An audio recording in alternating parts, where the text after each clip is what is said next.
look okay. Tommy cut my hair and did a good job. Perfect.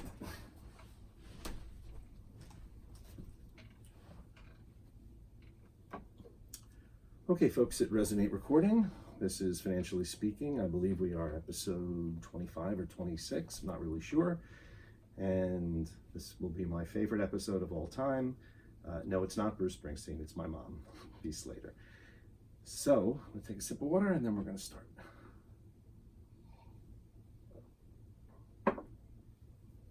All right, we will start in 3, 2, glory days. Well, they pass you by. Glory days. In the wink of a young girl's eye. Glory days. Glory days. When Bruce Springsteen wrote this song in 1984, it was almost as if he knew the wink of a young girl's eye was born in 1927 on the streets of Philadelphia, on the exact same day Charles Lindbergh landed his Spirit of St. Louis in France, being the first aviator to cross the Atlantic alone, nonstop. And today's guest has been going nonstop since 1927, and on this very, very special episode of Financially Speaking, you will meet 92-year-old Bea Slater, aka Queen Bee, as little Steven Van Zandt calls her, but I just call her Mom. My goal today is for you to hear moments from her life from both a personal and, of course, a financial perspective. So I bet some of you are sitting there wondering, seriously, Mitch, you're interviewing your mother? That's the best guest you can get for your podcast? And the answer is exactly yes. My mom is the perfect guest for my show, as people her age have wisdom of great value to all, but sadly few listen. But not today. The stories you are about to hear are real, and if life is an education, Bea has a PhD in positive thinking and not sitting still. Welcome to Financially Speaking, Mom. Thank you, Mitch. Well, it's a pleasure to have you on the show, and although it is customary to start at the very beginning, a very good place to start, as Julie Andrews sang, I want to start in your 90th year, because you had a double shot of wow. So why don't you tell us what happened? Well, I said to you, Mitch, that I always wanted to go to one of Stevie Van Zandt's concerts. And you said, okay, we can go. He's going to be in Staten Island, and that would be nice. It's a nice stadium, auditorium. So I said, fine.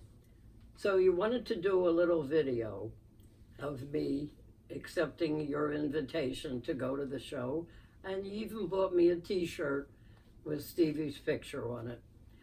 And you made the video, and you decided that you were going to put it on, not Facebook, where'd you put it on? On Twitter. On Twitter, right.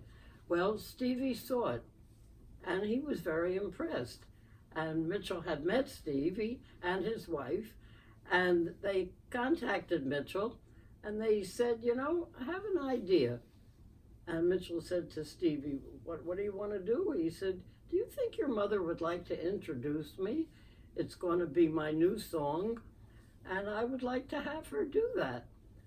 So Mitch talked to me, and I said, you know, I think I would do that. It would be very exciting. I don't think I've ever been on a stage except at a school play at Bryant School in Philadelphia, and I maybe the 8th grade or something. So we got all the information. We got to the theater very early. There was a rehearsal, and they got me all set up, and Stephen showed me what they were going to do, and he showed me how to hold the mic and how to read everything that they would have on the teleprompters. So we rehearsed a couple times, and he said, you'll do fine. And I kept saying to him, well, I hope I don't disappoint you. He said, no, you'll be fine. Well, lo and behold, the show started. And I thought they were going to keep the curtains open because they had the band and it really looked nice and all the dancers. He said, oh no, we're closing the curtain and you're going to be on the spotlight. Well, that was a little overpowering for me, but I said, okay, let's do it. And we did. And you know what? I really brought down the house. They were laughing and screaming, and I wondered, how did I really do? Well, my daughter Diane came with us, And afterwards she said, Mom, you were great. You didn't miss a word. You did fine. So she crushed it, folks. And yeah. we will link to that video for you.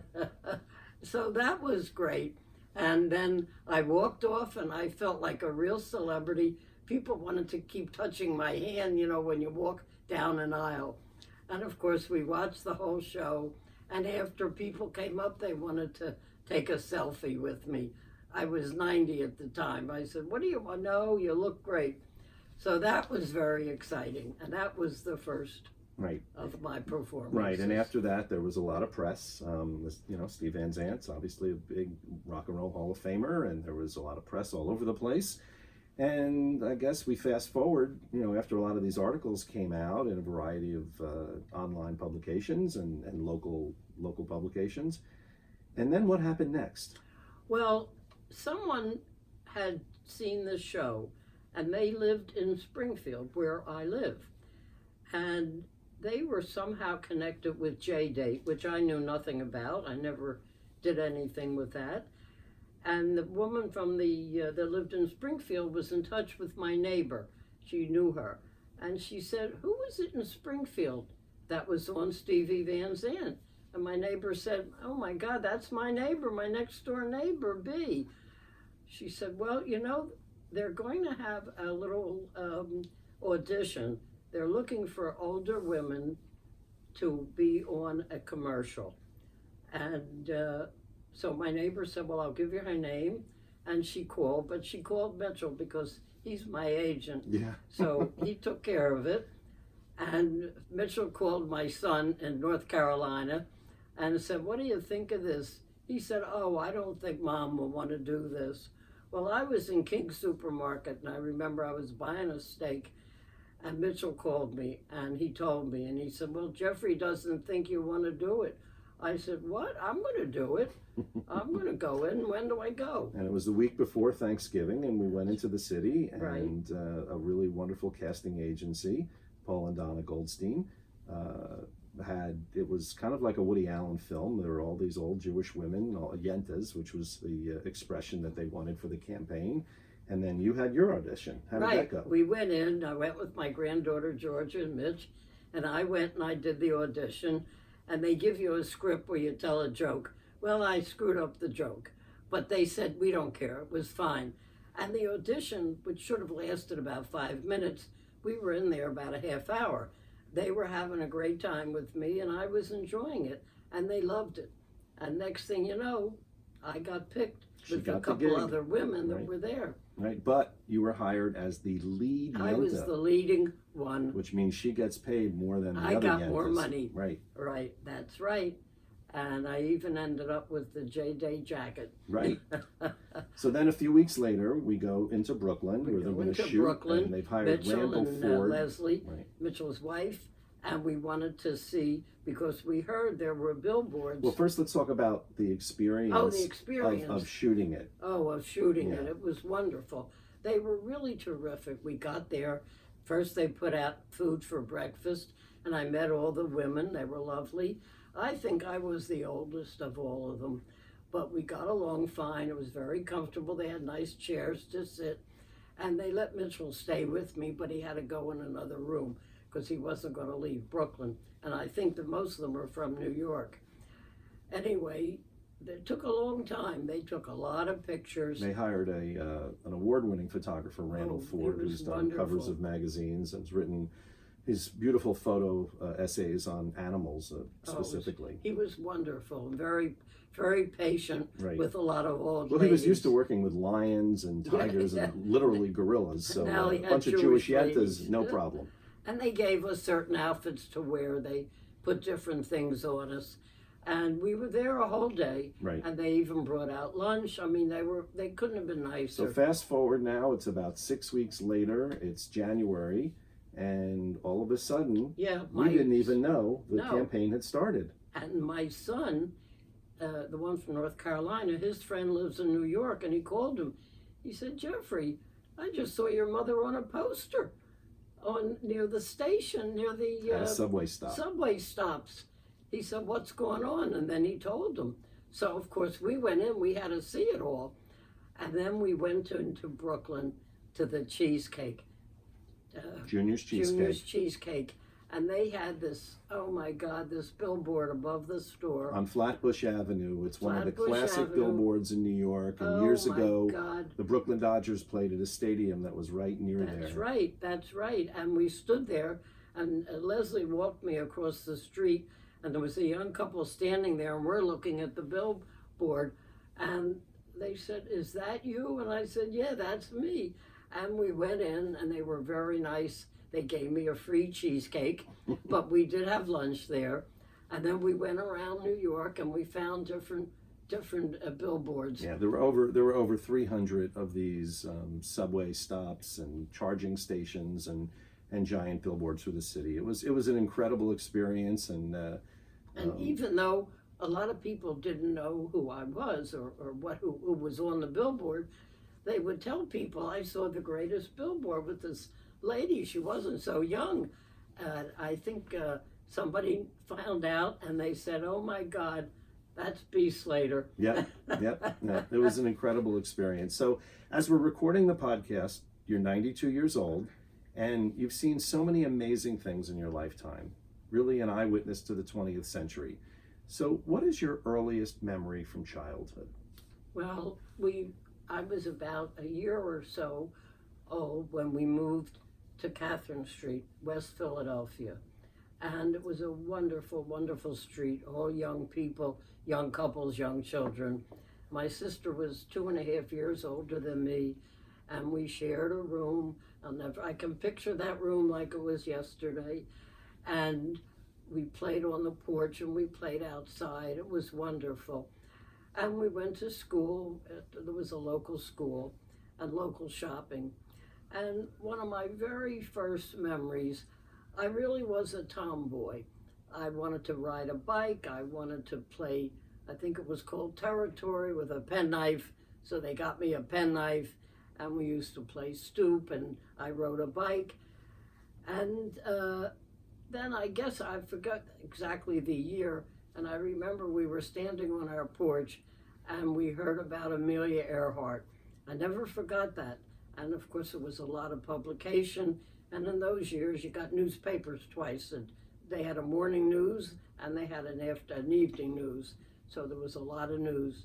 And also, when the Hindenburg crashed, I remember that very clearly. So these are very vivid memories, Right. because the neighbors, everyone was so friendly and together. And these are the early 1930s. Amelia Earhart was one of the first really famous female aviators, pilot, and her was flying Aviator. similar to right. what Lindbergh did, but unfortunately she never made it. Yeah. So let's talk about the Depression era.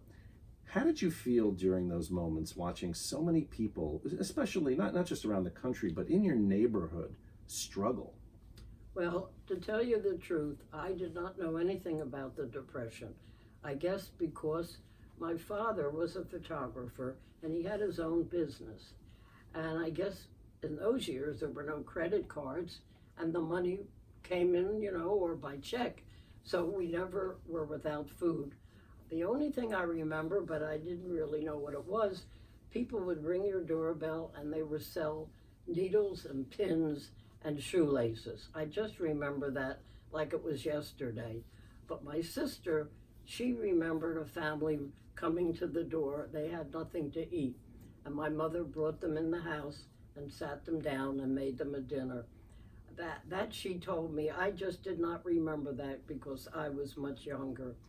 But the Depression, as far as we were concerned, my father had a car and he had a truck with a camera on it. What was his business? His business, he was the Quaker Photo Service. He was a commercial photographer Right. at 914 Walnut Street in Philadelphia. But let's tell a little bit about George Ginsburg, my grandfather, who came to the United States from Russia when he was 10 when he was 10 years old. all alone. Right. Both of his parents had died.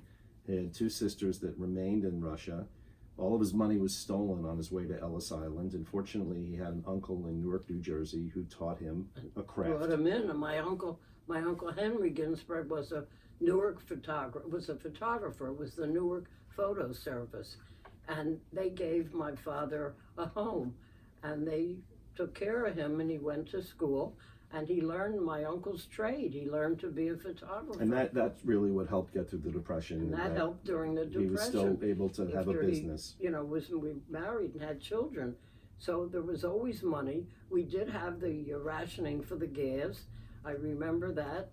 And it was not easy for people, but I never really said I felt it. I mean, I know friends have told me their parents lost their home. Mm-hmm. We lived in an apartment. We didn't own our home. Right, which I think is a big difference. So that was a big difference. Right. You were able to pay the rent. And I think we paid $42.50 was the rent. I know it sounds ridiculous. And we had 2 bedrooms, a bath, a living room, a dining room, a kitchen, and a front porch. Amazing. And also, we had coal. We did not have oil heat or gas heat. The coal man used to deliver the coal. And I remember that. So let's move forward to World War II. In the early 1940s, must have been very, very challenging to say the least. So for you, for many Americans, World War II never was a reality until December 7th, 1941. That's right. Do you remember that specific day? Perfectly. My dear cousin Marvin, he took Annette and I to the movies. I think it was around Annette's birthday, because her birthday was the 6th and the Pearl Harbor was the 7th. Do you remember the movie? I don't remember the movie. I wish if Annette was still around. We could look it up. I'm sure we'd find it out. At the Cedar Theater, and we were coming home.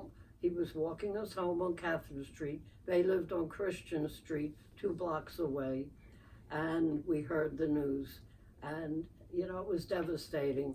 And my cousin Marvin, he left and he went in the service. He became a lieutenant. He was wounded. He had some disabilities, but he came out of it, thank goodness. And a very interesting story. He told this to his grandchild at school. They wanted the people to talk about the war. And he was shot, but in his pocket of his uniform, he had a metal cigarette box, like a tin, and the bullet landed on the box. It did not kill him. And one of the little boys that heard the story said, "Why was he smoking?" Now, that goes to show you the difference of the things that have happened. For him, smoking saved his life. He was saved. He didn't lose sight in an eye, but he was a wonderful man. But you had, if I believe, some other relatives. Oh, and then I had another dear cousin from Long Island, Leon Friedman. He was a bombardier, and he was lost and missing in action. And never forgot, he used to come to Philly and spend time with us. We loved Leon. It was really a sad thing. It must have been very difficult. Do you remember the end of the war? Oh, I remember the end of the war, how everybody, thank goodness, was excited. It was exciting, but it was sad. There were a lot that did not come home. You mentioned rationing, for example. Oh, the Give us an rationing. example of what you felt in the household by the rationing. Well, you had to be careful with the butter and certain things, and you could. But my mother, cooked. We didn't go out to eat like it is today. The best place we used to love to go to Horn and Hardt's, except on a special occasion, we went downtown to Palumbo's. Was a very good Italian restaurant, like for Mother's Day or some special occasion. We would go to a restaurant. But it was different. It was easy living. It was the summertime. We had no air conditioning. We opened the doors at night. We slept with the doors open. Nobody got hurt. Nobody was robbed. I mean, it was a very simple way of life. Right. And you had friends, and we had good neighbors. It was truly a neighborhood. It was a neighborhood. We lived in a neighborhood. So a few years later, you met a really great man, my father, Jack, and in 1948. At the Colony Surf Club. Right. He was a Wharton guy. He was at Penn. And eventually, he and I became partners at Merrill Lynch. Sadly, we lost my dad 10 years ago this month. But I want to talk a little bit about your early days of marriage, deciding to move from an apartment to a house. Was that a very big decision? Well, we first of all, it was very hard to get apartments right after the war. So we looked around, and finally we were in East Orange, and we spotted this little, They were called garden apartments, sort of like a horseshoe shape. And it was a 2-story, brand new, very pretty. And we said, let's go look. Maybe we saw an ad in the paper, that I can't recall. And we went up to the apartment. It was on the 2nd floor. It was a 1-bedroom, everything brand new. No one had lived there. And the owner came up to show us around. Mr. Bauer, his name was. And we looked around and we liked it. And we were looking out the living room window.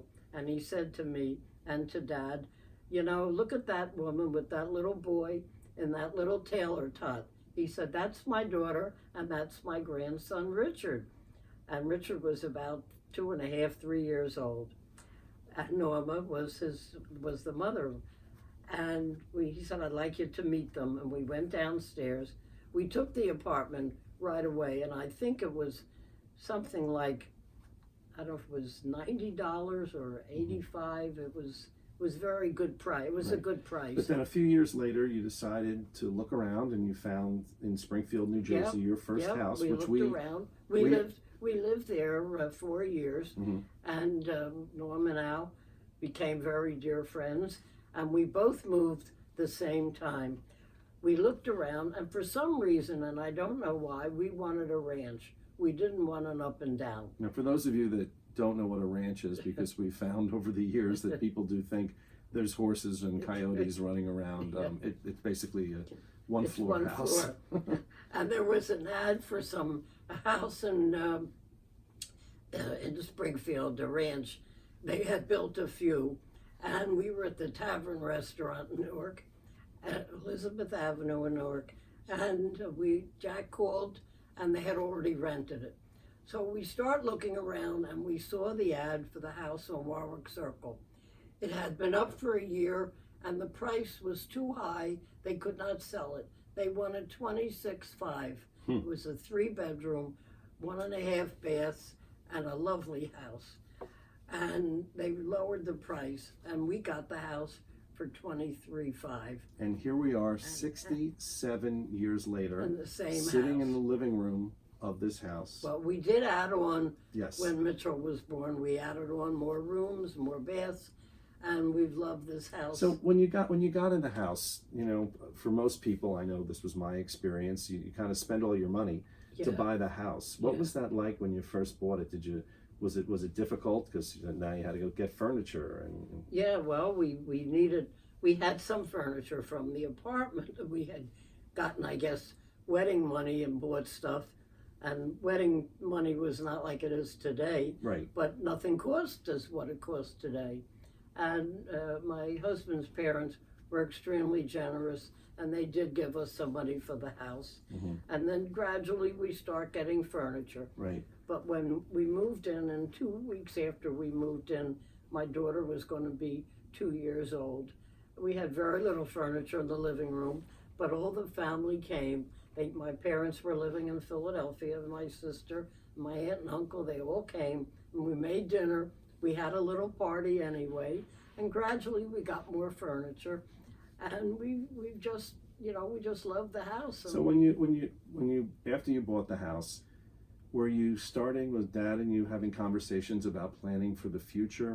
I guess what I'm asking is, was it really like Father knows best, and yes, you just trusted your husband to figure it all out? Well, first of all, when I got married, my husband said, I don't want you to work.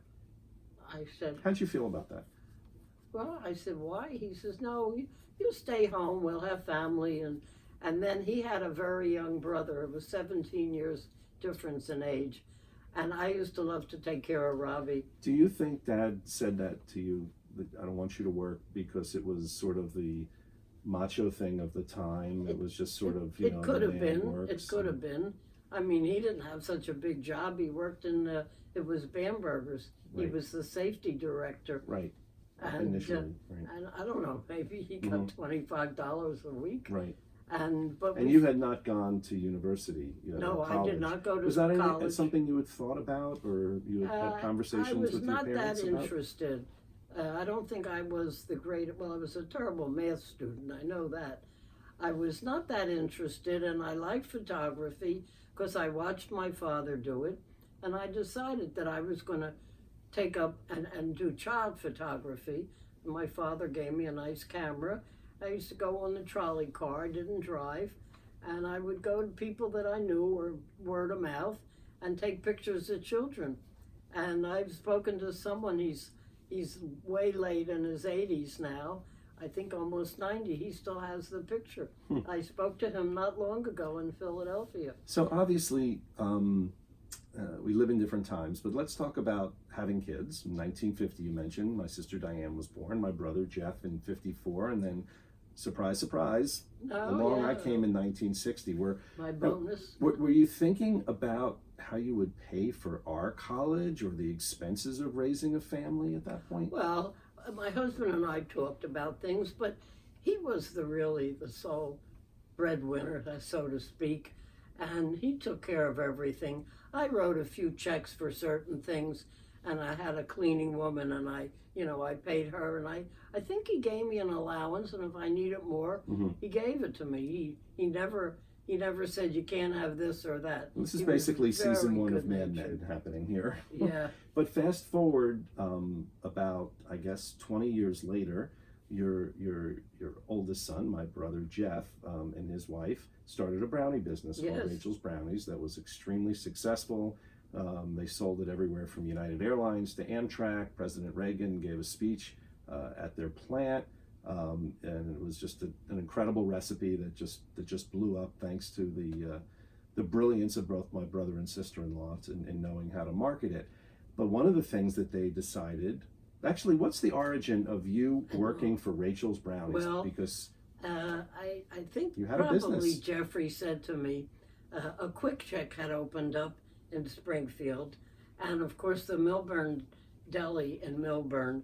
And he said, maybe you ought to try to go to a couple of these stores. They're local, and see if you could represent us. We'll give you samples, and maybe your friend Norma will work with you. So I spoke to Norma, and she said, hey, that sounds pretty good. The children were all grown. Well, Mitchell, I think you were still in high school or junior high or something. So Jeffrey would send us the brownies, and we each got another freezer. I kept one in my garage, and they would deliver them and put them in the freezer. And Norm and I, we went to a few places where they knew us. Right. And we went around, and then we started to go to places that didn't know us. And we started with King's, which is a supermarket chain in New Jersey. Which is a big supermarket chain, and they were making the brownies for the freezer. It was like a pound package, and we went to all the Kings. She took some, and I took some. Sometimes we went together, and we built up a little business. And her last name was Schaefer, and mine Slater, so it was the S&S company. And we did it for a few years, and we enjoyed it. And you made some money. And we made money, and I remember in particular. That must have felt really good to be earning. It did. And one Valentine Day, we decided, Norm and I, were going to take our husbands out, and we did. And we used our money. And it really worked out. And of course, then Jeffrey, they were starting to thinking about selling the company. So everything changed for us. Right, but for a few years there, you had a really good run good starting time, your own business. and we were young, and we could do it, That's and we really were in great. good health. Well, you were true entrepreneurs, and as my brother was. So obviously, we live in a very different time than your youth, and even after your kids have grown. So let's talk about some of the biggest changes in technology you've witnessed. Some for the good, and some for the bad. You've seen it all, Mom. I've seen it all. Well, of course, television was very big. And my father, right away, I was still at home, he had bought the television. And when we were married, they bought us a beautiful television that we had for years. That was our first television. And that was great. And of course, my parents never lived to see the iPhones. My father especially. He wouldn't believe taking pictures on a phone and seeing them right away and everything happening. And of course, there was a lot of electronics, and some things I like and some things I don't. And jet travel is something that you've told me in the past was obviously as we said earlier in the show, you were born the day Lindbergh flew, but Yep.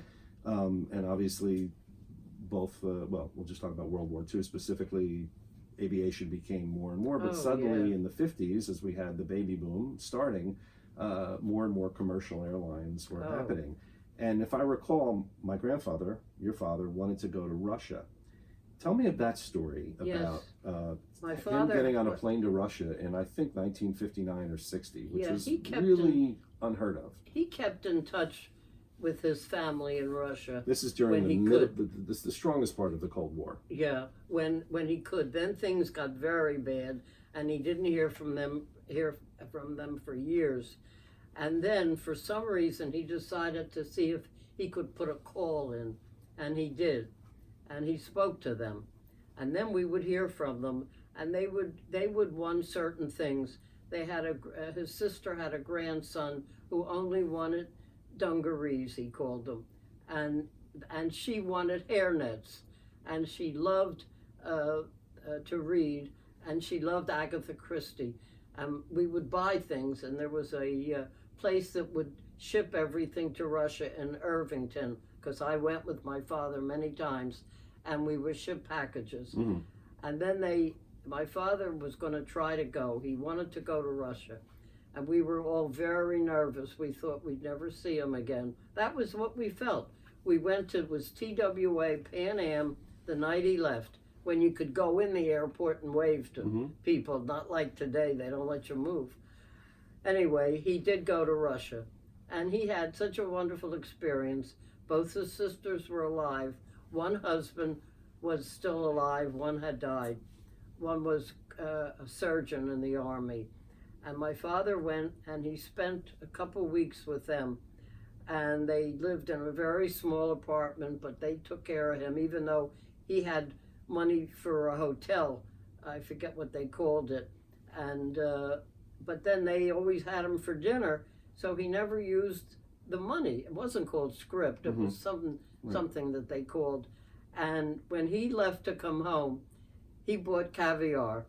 The little he wanted to give everybody a little jar of caviar, and he was wearing a raincoat. And he got off that plane, and his pockets were loaded down with the caviar, and a special doll for Diane.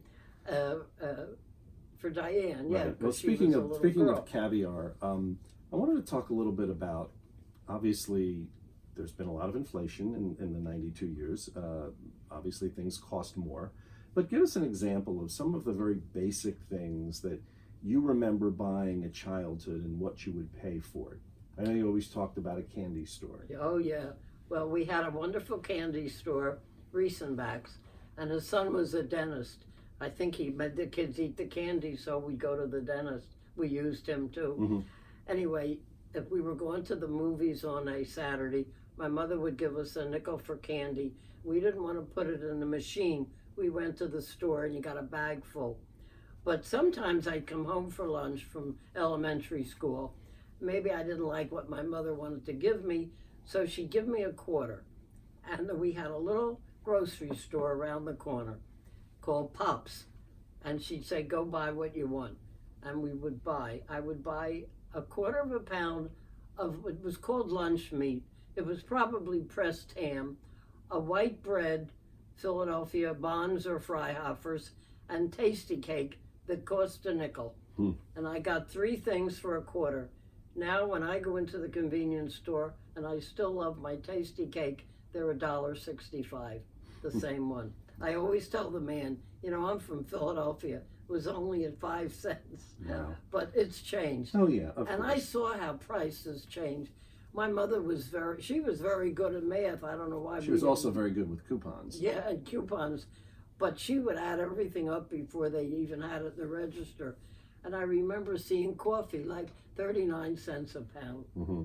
I mean, you know, you can't even get a latte for that. Yeah, exactly. So, 92 years old. Yep. What would you say makes a happy life? Is it money? Is it things you got to buy? Or is it experiences? How would you happy talk life about that? Well, first of all, I got to say, you have to love your husband or your wife, and you have to really love your children. and they have to love you too, and I know they do. And you have to, money is fine, but money is round. You never know when it's going to disappear. We all know that. You can have good years and you can have bad years, but you have to try to be content. And my mother always taught me never be envious of the next person. You never know what's going to happen. And I always remembered that, and I tried to be that way. And I tried to look on the good side. I was always that way. I try to look on the good side of life. And, you know, good friends and good families and people that you respect and that they respect you. I mean, unfortunately, you know, most of my friends are gone and my family. But, you know, now we're building a new family. I have 5 great-grandchildren. I have 6 wonderful grandchildren. And, well, just 2 aren't married, but they're younger. The others are married. No rush. They're my kids. No rush. All married into good families and have their own children and their own homes. So, you look back on your life, and I remember watching years ago commercials for, I think it was Dan and Yogurt, and they would show this one section of the Soviet Union, and these, you know, they would say if these people lived to 100 because they ate yogurt.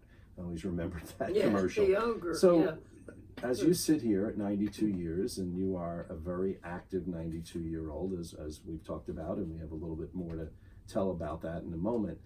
What are some of the secrets, the things that you feel that you did that are why you're sitting here today? Not just sitting here, but, you know, sitting here able to have this incredible conversation. The things that got me here? Yeah. The things that got me here. If you had to, you know, give advice, you know, some people, you know, say, well, I never smoked, I never did this or whatever. No, well, I never smoked. First time I took a cigarette as a teenager, I burnt the dress. I never smoked again. I had no interest in it. I think it was just, you know, try to be a good person. My mother used to say, you're very loyal to your friends. And I tried to be, and to my family. And I'm not a very religious person, but I do believe in God. And I do believe that someone's watching over me. And I'm grateful for that. I'm not saying I did everything wonderful. I probably did some things that weren't so great. But I do feel that I tried to take the right path in life. And how does candy fit into that? Because anyone who knows Bea Slater knows that if you come to her house, she has what's known as a candy drawer. And every one of my friends growing up, to my kids, to my nieces, nephews, and great nieces and nephews, it's the first place they go. But you've loved candy. You've eaten candy your whole life. I've always liked candy. I was always a sweet eater. I was never a big eater. And I was a terrible one. I would never try foods. But, you know, I ate what I liked, and it worked. Right. And I loved candy. I always did. And I regret that I didn't. The one thing I really regret is that I didn't take an exercise program. I should have exercised more. Now I see these young girls and women doing it. And I didn't take a lot of vitamins. Well, let's get back to exercise. So what you talk about, you know, you weren't exercising. How many of your friends were doing a lot of exercise back in the 50s, let's say? None that I know. Yeah. I once tried yoga with a friend, and we went to the yoga place. It was in Springfield. And we got our mats, and we laid down, and we did the yoga, and then they relaxed, and I fell asleep. So that was the end of the yoga. But you never were interested in going for a run or anything like that? In the later years, we live on the circle. My husband and I, at night after dinner, we'd walk around the circle. Which is really the best thing you can do every day. We did that, and until he couldn't do that anymore. And he always used to say to me, straighten up, because he went to a military school. Right. And he had beautiful posture. And he'd say to me, straighten up. And I would try to straighten up. Of course, now it's not so good. Well, speaking of straightening up, I think it's time we tell everybody about you're soul twisting at age 92 on a warm spring night in Asbury Park, New Jersey, right before your birthday. You heard from Maureen Van Zandt, and she had another really incredible idea. Tell us about that, how that night started. She wanted me, she was in charge of having the women on the stage, the go-go dancers. And she wanted me to be one of the go-go dancers. This is for Little Stephen and the Disciples of Soul. Yeah, the Disciples of Soul. And they were all gonna be on the stage. They were debuting their new album, Summer of Sorcery. Yeah, that's right. The new album, that was the first night. They were gonna play the music. And she said, we'd like to have you be one of the go-go ladies. You know, we want somebody older. And of course that was me. So I said, yeah, I'll do it, why not? So we went to Asbury Park and we decided that's gonna be it. And I went backstage and they gave me We did a rehearsal, right? We did a rehearsal first. Oh yeah, right? We had a rehearsal. Right. And they gave me this red bow to wear around my neck. And the women were so nice. Right, you had Maureen's sister and one of her friends. One of her friends. And they held on to me. And I got on the stage. In front of, a few thousand people at the Paramount oh my Theater God, in it was a Asbury packed Park. night, a beautiful night down in Asbury in May. It was May, yeah, because it was before my birthday. And they danced with me, and the house came down again. It was great. And Stephen was so excited to have you there, and as you came out, and we'll link to this dance. He kissed her, announced Queen Bee. The place went crazy. I want to tell you that he and his wife and his people in his band, they are so wonderful and so nice. They couldn't have been better. So after I performed, they said, just sit backstage for a few minutes. And at this point, you think, how could anything, this was the most amazing night. Yeah, of my life. I'm just going to sit down and relax. Right. And I sat down next to a woman who, she had been helping me, giving me water if I wanted it. But there was some sort of a rumor that Bruce Springsteen may be there. And I said, well, that would be nice. And all of a sudden, he walked in the back and he sat down next to me and he put his arm around me. The picture, when you look at my face, you can see how stunned I was. I think I said, Bruce, or I don't even know what I called him. I was so excited. Yeah. And you had seen him perform on Broadway. Yes. I saw the show on Broadway. Oh my God, that was fantastic. And obviously, anyone that knows me knows that there was Bruce Springsteen playing throughout this house from the early 70s on. Mitchell's such a fan, and he too is such a good person. Right. And I read his book that he wrote all about his life and his father. I did read it from cover to cover. I could not put it down. It was wonderful. So we got a picture because one of the men said, I'm going to take your picture. Well, the special credit to Rich Russo, one of the great DJs out there who does the Jersey Guy show on Little Stephen's Underground Garage. And when I looked at him, and I said, when I saw that picture, and it's now hanging in my living room, they made a copy for me. It was very exciting. Okay. So my life has been quite exciting in these last 10 years since my husband passed away, I will say. Well, and the reason that your life has been exciting is that you have a saying, and you've said this since I was a little kid, when I thought about acting as a career, and I was going to audition for a program at Northwestern University that were only going to accept 10 boys and 10 girls and thousands of people, and you said, you ought to try out. You never know. Okay, and I was fortunate enough and got selected. That's my favorite and had that experience. And I want to talk about the you never know, because there is one other story I think we should share that has to do with our family, that has to do with you never know. I was watching Rachel Ray one morning, and she talked that she's going to have a contest for anyone can try out, and they're going to be able to do a cookbook. They're going to be on her show. They're going to win prizes. Well, my niece, my granddaughter, Fanny, who lives in North Carolina, Jeffrey's daughter, loves to cook. and she's really very talented. So I didn't call her. I sent her a text. Which is really incredible at 90 years old. Yeah, I texted her and I said, Fanny, I'm watching Rachel Ray. I know she liked that show. And I said, there's going to be a contest. Why don't you look into it? And she did. And believe it or not, she won the contest. She was on the show. We went that day. She won. Mm-hmm. We were allowed to come. We were all standing with Rachel Ray. And Fanny won the prize. And they helped her publish a cookbook. She wrote a cookbook. And it was just unbelievable. And it continues because she's been doing a number of shows on the Food Network, yes, including a show called The Kitchen, and also The Best Thing I Ever Ate. Yes. And you could also see Bea Slater in an episode of The Best Thing I Ever Ate at the very famous Milburn Deli. Anybody that's from New Jersey knows the Milburn Deli. Oh, and yeah. you're in that episode. I was in that. We were eating our famous sandwich, the Friday special, which is tuna and egg salad, and really good.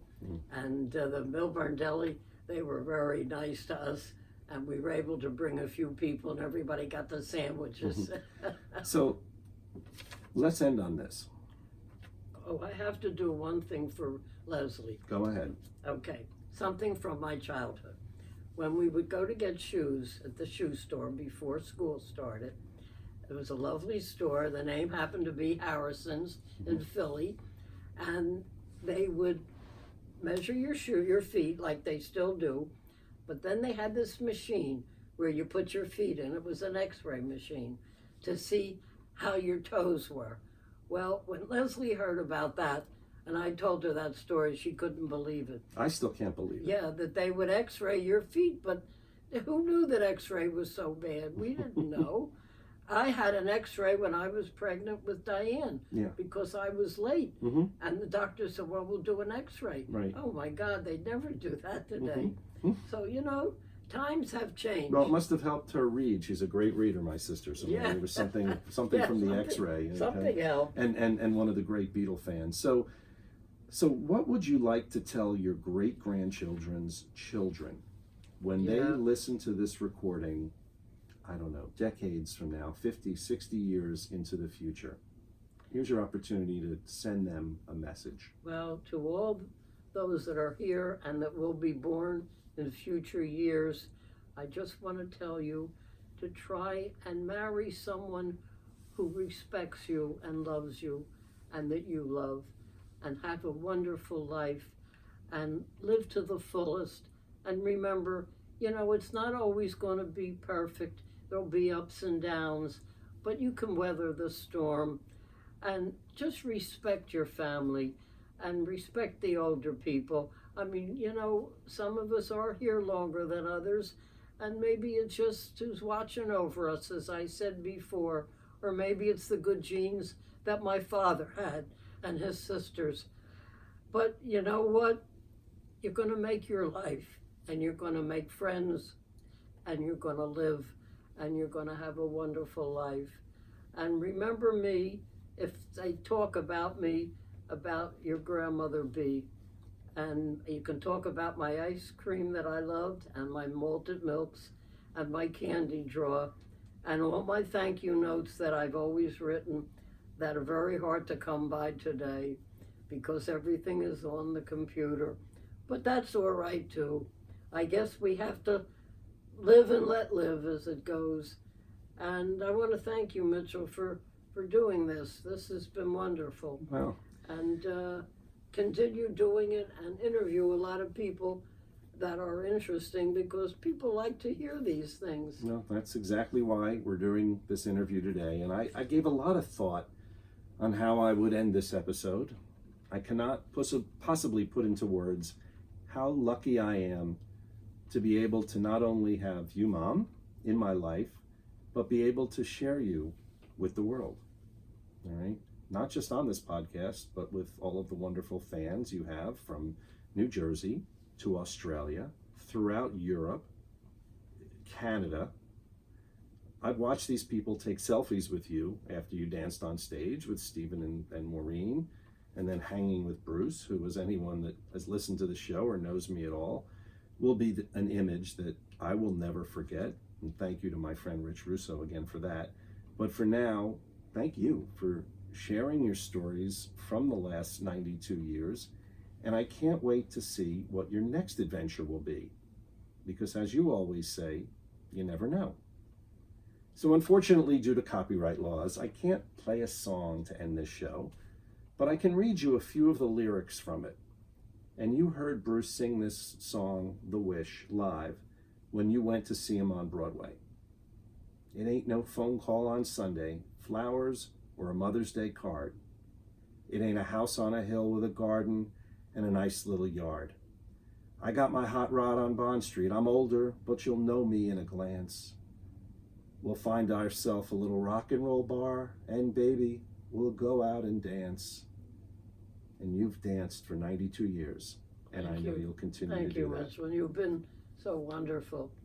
Well, And I tell everybody they should have a third child.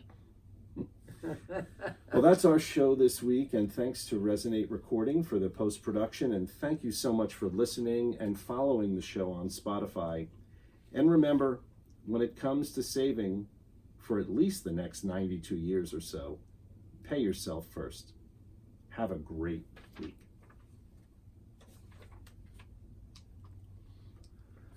How long was it? Wow, it was great. Boy. Thank you. I know, it was wonderful. It was perfect. It was perfect. I hope so. I hope I did the right thing.